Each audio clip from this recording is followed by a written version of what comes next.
O ministro Alexandre de Moraes negou que tivesse estado na mansão de Daniel Alvorcaro e, consequentemente, negou também qualquer tipo de encontro com quem quer que fosse. Na nota oficial do STF que aconteceu ontem à noite, o ministro chegou a sugerir que o comportamento dos jornalistas do Metrópolis que denunciaram o possível encontro de Alexandre de Moraes com o presidente do BRB na casa de Alvorcaro seguisse um comportamento criminoso.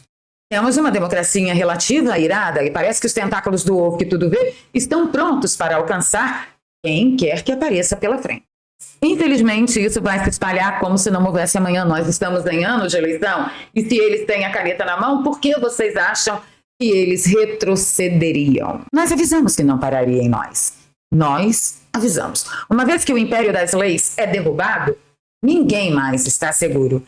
Nem os amigos do rei. Nessa edição eu também comento com você sobre novas denúncias de ligações muito próximas, não chegam a ser criminosas, mas nada ortodoxas, do Zé Cachaça com Daniel Alvorcaro e o Banco Master. E por falar em Zé Cachaça, é bom que você saiba que o líder do PT na Câmara disse claramente que vai fazer de tudo para barrar a CPI do Banco Master.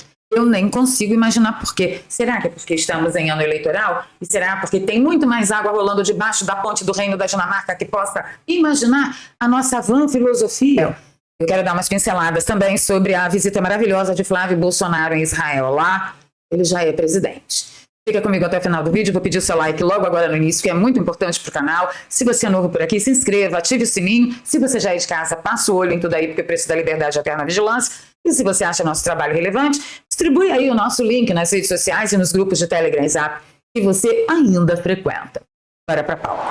Antes de comentar com vocês a respeito da passada de Flávio Bolsonaro, passada gloriosa de Flávio Bolsonaro em Israel, eu quero comentar com vocês sobre a pesquisa de intenção de votos que foi feita entre 15 e 19 de janeiro e veio o resultado ontem. A intenção de votos para o segundo turno. Vamos ver os cenários? No cenário entre Flávio Bolsonaro e Lula, Flávio Bolsonaro ganhou por 48,1% a 41,9%. Entre Tarcísio e Lula, os eleitores preferiram Tarcísio, que deu 46,1% contra 41,3%. Entre Ratinho Júnior e Lula, 44,8% para Ratinho e 41,2% para Lula. Entre Ronaldo Caiado e Lula, 42,0% para Caiado e 41,8% para Lula. Inclusive, Caiado foi o candidato que mais se aproximou, não teve muita diferença não. Mas aquele que despontou total e absoluto foi Flávio Bolsonaro, com quase 7 pontos de diferença. Isso é muito, gente, é muita coisa. Tomou Centrão, você tomou Ciro Nogueira, tomou Kassab, seu palhaço. Olha Ratinho aqui. 44-41, eu, se fosse você, viria como presidente, porque lá em Israel, Flávio Bolsonaro já é tratado como presidente do Brasil. E ele concedeu uma entrevista ao Jerusalém Post garantindo que, se eleito, ele transferiria a Embaixada do Brasil para Jerusalém em 2027. E ele garantiu que quer o Brasil ao lado de Israel. Isso é um presidente para ninguém botar defeito. Javier Milei chamou Flávio Bolsonaro de fenômeno da região, o fenômeno da vizinhança. Milei compartilhou o discurso que Flávio Bolsonaro fez lá no parlamento israelense. Se você quiser ter acesso na íntegra, já está nas minhas redes sociais, inclusive com tradução. Bora pra treta do Banco Master. Porque, olha, pode preparar pipoca, café, antiácido também, que você vai ter um pouquinho de raiva, porque você passar aqui nesse programa e não sentir raiva logo de manhã não é esse programa, né, gente? Mais do que eu já falei que eu posso falar para vocês é que está no mínimo divertido. Eu espero que isso realmente não exploda a República, porque implodida a bichinha já tá. E ó, faz tempo, a gente é que não sabia o tanto que tava. Ontem à tarde eu fiz uma edição especial de um vídeo nosso contando para vocês que o Metrópolis apurou que o Alexandre de Moraes teria estado na mansão de Daniel Alvorcaro por 2 ocasiões. E teria sido exatamente lá no encontro fortuito com Daniel Alvorcaro que Alexandre de Moraes teria conhecido o presidente do BRB.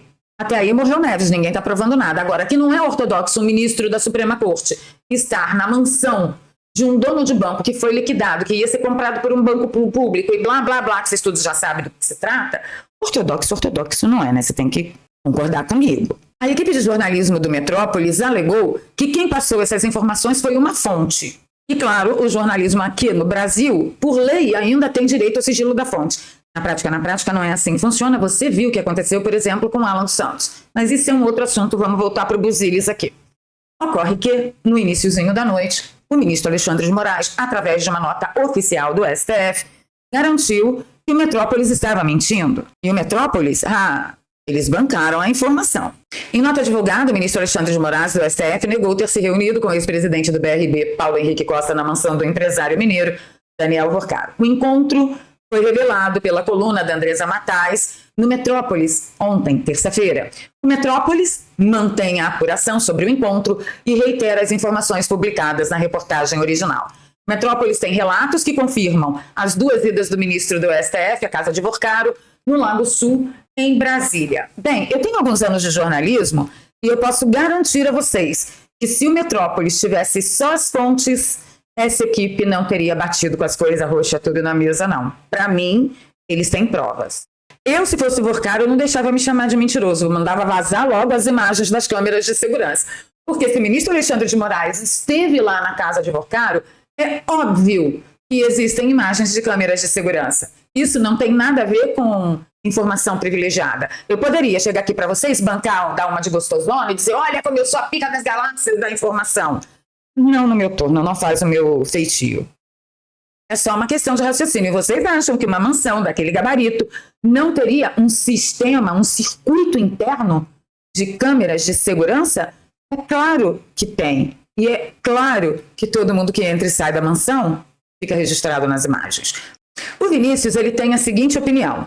Se o Metrópolis peitou Moraes é porque muito provavelmente tem provas. Portanto, presumo que Moraes não vai retrucar, justamente por temer que essas supostas provas sejam reveladas. De qualquer forma, é bom ver que o medo em relação ao STF acabou. E aqui eu concordo totalmente com o Vinícius, mas eu abro um parêntese. A equipe de jornalistas do Metrópolis tem que entender que quem valida ou não provas é o ovo que tudo vê. Fora a criatividade, né? Que o Vinícius me lembrou. Fora a criatividade, né? Que, é grande. E para deixar meia-noite bem tranquila, mas bem tranquilo, o Ricardo Feltrin, grande jornalista também, veio a público e disse no X, quero crer que os jornalistas Malu Gaspar, Andresa Matais e André Shelders estão 100% cientes que eles já devem estar grampeados. E o Sam Puncher também, ele disse depois num outro post. Aí vem o Sam Puncher e diz, nota pessoal, servidor público tentar desqualificar a apuração jornalística que o desabona chamando ela de criminosa não é novidade, não é efetivo e não intimida ninguém. Sam, eu tenho gostado muito do seu trabalho, embora eu saiba muito bem que pito que você tocou em todos os verões passados. Mas de uns tempos para cá eu tenho gostado bastante do seu trabalho. Querido, eu falo como mamãe, porque você deve ser mais novo que meu filho. Isso que você está falando funciona numa democracia, não numa democracia relativa, de House of Cards. O Enio Viterbo chamou a atenção do tom que Alexandre de Moraes aplicou na nota.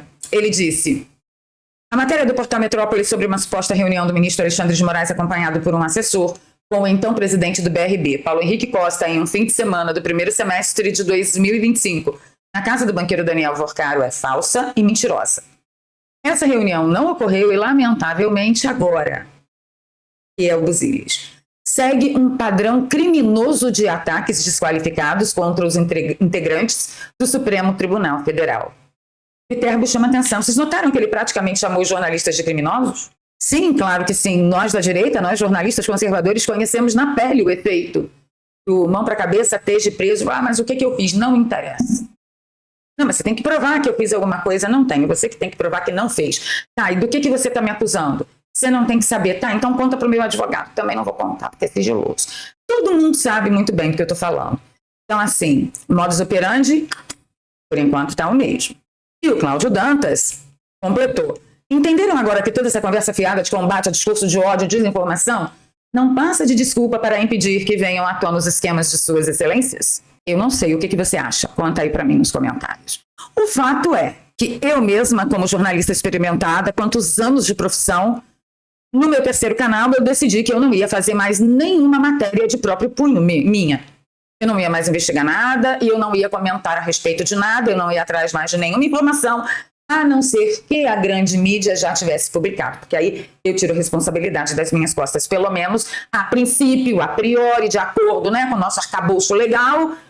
teoricamente, o responsável é o portal, o veículo que publicou. Quem pode se dar esse luxo é só quem está fora do alcance dos tentáculos do ovo que tudo vê. E Cláudio Dantas tem toda a razão. Esse negócio de discurso de ódio, padrão criminoso, contra a corte, que os ministros são vítimas, são perseguidos pelo seu ofício, como disse Fachin ontem durante o dia, e o controle vai ficar cada vez mais acirrado toda vez que chegar mais perto do fechamento do regime, porque eles precisam, para fechar o regime, que todo mundo se cale. Quando não é por assassinato de reputações, é pelo compromate. Vou te dar um dinheirinho, você fica marcado comigo e vira um alvo de chantagens. Se você abrir a boca e falar o que você está pensando, eu jogo tudo isso aqui sobre você na mídia. Compromate é uma ferramenta muito usada por todo tipo de ditador que não toma o poder na base do blindado no meio da rua. Tá? É na base da caneta, então compromate é absolutamente usado por todo tipo de ditadura. Pode buscar aí na história. Falar em ditadura, vamos falar de Lula. O Igor Gadelha disse que ele teve um almoço secreto com o Moraes em meio ao caso Master. O almoço de Lula e Alexandre de Moraes ocorreu em meio à crise que atingiu o STF após o caso Master e não foi registrado na agenda oficial, nem de Lula e nem de Alexandre de Moraes. Aliados, tanto de Lula quanto de Moraes, afirmam que sobre esse almoço a pauta girou em torno de segurança pública. A audiência ocorreu na esteira da escolha do ex-procurador Wellington César Lima como novo ministro da Justiça. O almoço reservado foi o segundo encontro entre Lula e Moraes em janeiro, no dia 15. O petista recebeu o ministro, o procurador-geral da República, Paulo Gonet, e outros membros do governo para uma reunião ampliada. Diz o Metrópolis que a audiência aconteceu no Planalto um dia após Moraes abrir de ofício um inquérito para investigar a Receita Federal e o COAF. Teriam quebrado o sigilo fiscal de ministros da Corte familiares de forma irregular. Pode falar, Valério, quanto você confia no Igor Gadelha? Nada. Zero. Eu não estou aqui dizendo para você confiar na matéria, eu estou dizendo só que a matéria aconteceu. Frite o peixe com um olho no peixe e o outro no gato. E ainda no meio desse imbróglio todo de Banco Master, proximidade fatal com o governo, com o executivo, Lula inaugurou uma fábrica que tem o Banco Master como principal acionista. É uma fábrica de insumos de insulina, se eu não estou enganada. O que Lula estava fazendo lá, gente? Qual é o grande efeito de uma fábrica de insumos de insulina? Será que é por isso que está faltando insulina em tudo quanto é buraco do Brasil? Ou será que Janjo preferiu essa fábrica com os insumos de insulina porque está faltando insulina no Brasil e ele deu preferência para a fábrica do Daniel Vorcaro? Eu não sei mais nada. Diz aí nos comentários para mim o que você acha. E na esteira de coisas estranhíssimas em relação a Banco Master, Daniel Vorcaro e PT, o líder do PT na Câmara, o José Guimarães, ele garantiu que ele vai fazer de tudo para barrar o CPI do Banco Master. Por quê? Primeiro que ele declarou que a causa, a ação já está sendo muito bem cuidada pela PGR, pelo STF, pela Polícia Federal. Estão todas as autoridades da República imbuídas em fazer as apurações necessárias, se é que vocês me entendem. E que a oposição só ia querer usar uma CPI, que é uma coisa seríssima, para palanque eleitoral opositor. E que ele vai fazer o possível para barrar isso. Foi o que ele disse, gente. E quando você acha que está tudo perdido, é porque está perdido mesmo. Olha só. A contratação de Lewandowski por 5,5 milhões pelo Banco Master foi parar direto na PGR. Tá? Justamente a PGR que o Dias Toffoli, que não queria que ninguém colocasse a mão no celular de Vorcaro e outros envolvidos, mandou as provas da Polícia Federal para lá, para a mesma PGR, a mesma. O mesmo Gonet. Agora você pode ficar tudo tranquilo, muito tranquilo. E essa coisa do Banco Master vai ser tecnicamente investigada. Não se preocupe, tudo será tirado a limpo e todos os responsáveis serão devidamente punidos com o rigor da lei da democracia relativa. No caso do STF com o Executivo, a coisa tem que ser muito amaciada, porque a Andréa Saad, ela disse que tem uma ala do Supremo, que é a ala que defende Toffoli, que está furiosa com o Janjo. Por quê? Eles estavam esperando o velho tomar lá da cá, que a gente está denunciando, cadê a independência dos poderes? Não tem, mas agora a Andréa Saad, ela diz que tem. Que essa ala que defende Toffoli estava esperando o retorno do Executivo, porque tudo que o Executivo precisa, vai lá e provoca o STF para obrigar, entre muitas aspas, o STF a se pronunciar e ajudar. E agora que o STF está precisando de ajuda, o Executivo meio que está lavando as mãos em relação ao caso Toffoli Banco Master. Diz que o povo está meio bravo, como se eles pudessem ficar meio bravos, como se eles não soubessem com quem eles estão lidando. Eles estão revoltados, porque diz que o Zé Cachaça deixou sozinho eles tudinho. Hipossuficientes. Não conseguem se defender, totalmente à mercê do perigo da opinião pública que ataca as democracias por aí. É um vexame, gente. É um vexame. Agora, você quer ver vexame pior? Vexame pior é isso aqui, ó. Quando essa reforma tributária que nós combatemos, que Jair Bolsonaro combateu, foi proposta, todos nós berramos. Olha, isso é uma armadilha, vai ferrar o mais pobre. Teve gente da direita que defendeu. Tarcísio foi um bastião para defender a aprovação da reforma tributária. Olha só o que virou. Carga tributária sobre reciclagem de lixo deve saltar de 6,5% para 26% por causa da reforma tributária. Olha, minha pauta número 1, quando todos voltarem do carnaval, que realmente o ano iniciar, será a derrubada dessa reforma tributária. É um absurdo o que aconteceu. Você tem noção do que é você ser cidadão de um país, você nascer num país que você, a ponto de ter que se transformar em catador de lixo, o governo cobrar de você, que é catador de lixo, 26,5% de imposto? Enquanto essa corja toda, nada em milhões e milhões de reais do meu dinheiro e do seu dinheiro. Olha, vamos bater um papo sério. O que mais me assusta não é você ganhar pouco hoje. O que mais me assusta, o que me aterroriza, é perceber que daqui 5 ou 10 anos pode ser que você esteja na mesma situação. Os preços sobem, liberdade diminui, a inflação come o poder de compra do seu salário e a sensação que você tem é que você tem cada dia menos dinheiro. Só que existe uma diferença brutal entre quem sofre com isso e quem não sofre. É o conhecimento aplicado. São pessoas que entenderam que ganhar dinheiro pela internet não se trata de sorte, é método. E quando você aprende o método certo, até a sua relação com a prosperidade, com o dinheiro muda. O que eu venho te chamando a atenção nos últimos meses pode ser o primeiro passo para você mudar de vida, que é o método do Daniel Alvarenga, que vai ensinar você a ganhar dinheiro pela internet a partir da sua casa, do seu computador, do seu notebook ou do seu celular. Um método que ensina a partir do zero. É um método direto, sem enrolação. Para você ter maiores informações, é só você clicar no link que está aqui na descrição e lá no WhatsApp do Daniel Alvarenga, que ele vai liberar 3 aulas gratuitas e vai mostrar para você como você pode ganhar dinheiro a partir da sua casa, fazer seu horário e o melhor, ganhar em dólar, sem precisar falar inglês, sem precisar sair do Brasil e ainda deixar o dinheiro fora do Brasil, se for esse o caso. Não perde mais tempo, porque a diferença entre você que está vendo o tempo passar e quem está ganhando dinheiro já agora é a atitude. Essa pessoa que está ganhando dinheiro agora, como eu, por exemplo, que trabalho na internet há mais de 10 anos, nós tivemos atitude. Nós deixamos todas as dúvidas para lá, fomos atrás da informação e decidimos fazer diferente. É o que falta para você. Link na descrição e no comentário fixado. Corre! Eu chego no final desse vídeo garantindo a você que eu não quero saber quem pintou a zebra de listrado e nem quem colocou galho na cabeça do viado. Eu quero é a briga e um container inteirinho de pipoca para poder acompanhar tudo e dar os meus pitacos aqui para vocês. Estando por aqui, pedindo seu like, seu compartilhamento. Se você gosta do meu trabalho, aqui tem um pix, é doarpravaleria@gmail.com. Eu estou atravessando uma fase muito difícil, com um imprevisto de saúde familiar do tamanho do mundo e peço sim o seu apoio. Tá muito delicado para mim, pessoal. É doarpravaleria@gmail.com. Na descrição eu também deixo 2 contas bancárias e uma conta no PayPal para você que nos acompanha de fora do Brasil. E bora para os comentários tretar. E aí, o que você acha? Vai dar chabu para eles ou vai terminar em pizza como sempre termina na terra das bananas? Beijo no coração. Fui.